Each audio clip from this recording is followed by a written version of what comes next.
Naxal leader Vikram Gowda encounter ಹಿನ್ನೆಲೆ ಕಾಫಿನಾಡಲ್ಲಿ ANF ಹಾಗೂ ಪೊಲೀಸರ ತೀವ್ರ ಕಾರ್ಯಾಚರಣೆ. ತಲೆಮರೆಸಿಕೊಂಡಿರುವ ನಕ್ಸಲರಾದ ಮುಂಡಗಾರು ಲತಾ ಜಯಣ್ಣನಿಗಾಗಿ ತೀವ್ರ ಶೋಧ. ಕುದುರೆಮುಖ ರಾಷ್ಟ್ರೀಯ ಉದ್ಯಾನವನದ ಗಡಿ ಹಂಚಿಕೊಂಡಿರೋ 3 ತಾಲೂಕಿನಲ್ಲಿ ಶೋಧ ಕಾರ್ಯ. ಕಳಸಾ, ಶೃಂಗೇರಿ ಹಾಗೂ ಕೊಪ್ಪದಲ್ಲಿ ನಿರಂತರ ಕೂಂಬಿಂಗ್. ಕಾಫಿನಾಡು 4 ಎಎನ್ಎಫ್ ಕ್ಯಾಂಪಿನ ವ್ಯಾಪ್ತಿಯಲ್ಲಿ ನಿರಂತರ ಶೋಧ. ಉಡುಪಿಯಲ್ಲಿ ತಲೆಮರೆಸಿಕೊಂಡಿರುವ ನಕ್ಸಲರು ಕಾಫಿನಾಡಿಗೆ ಬರೋ ಸಾಧ್ಯತೆ.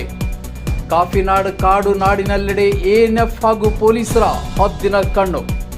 ಕಾಡಿನಿಂದ ನಾಡಿಗೆ ಸಂಪರ್ಕ ಕಲ್ಪಿಸುವ ಎಲ್ಲ ಮಾರ್ಗದಲ್ಲಿ ಖಾಕಿ ಅಲರ್ಟ್. ಚಿಕ್ಕಮಗಳೂರು ಜಿಲ್ಲೆ ಮಲೆನಾಡು ಭಾಗ.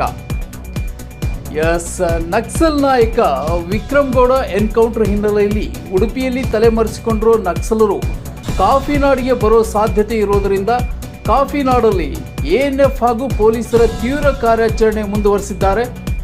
ತಲೆಮರೆಸಿಕೊಂಡಿರುವ ಮುಂಡಗಾರು ಲತಾ ಹಾಗೂ ಜಯಣ್ಣನಿಗಾಗಿ ತೀವ್ರ ಶೋಧ ಕಾರ್ಯವನ್ನು ನಡೆಸಲಾಗ್ತಾ ಇದೆ.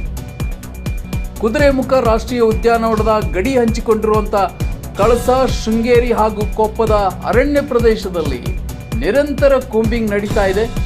ಕಾಡಿನಿಂದ ನಾಡಿಗೆ ಸಂಪರ್ಕ ಕಲ್ಪಿಸುವ ಎಲ್ಲ ಮಾರ್ಗದಲ್ಲಿ ಖಾಕಿ ಹೈ ಅಲರ್ಟ್ ಆಗಿದ್ದು 4 ಎಎನ್ಎಫ್ ಕ್ಯಾಂಪಿನ ವ್ಯಾಪ್ತಿಯಲ್ಲಿ ನಿರಂತರ ಕೂಂಬಿಂಗ್ ನಡೆಸುವ ಮೂಲಕ ನಕ್ಸಲರ ಹೆಡೆಮೊರೆ ಕಟ್ಟಲು ಎಎನ್ಎಫ್ ಹಾಗೂ ಖಾಕಿ ಸನ್ನದ್ಧರಾಗಿದ್ದಾರೆ.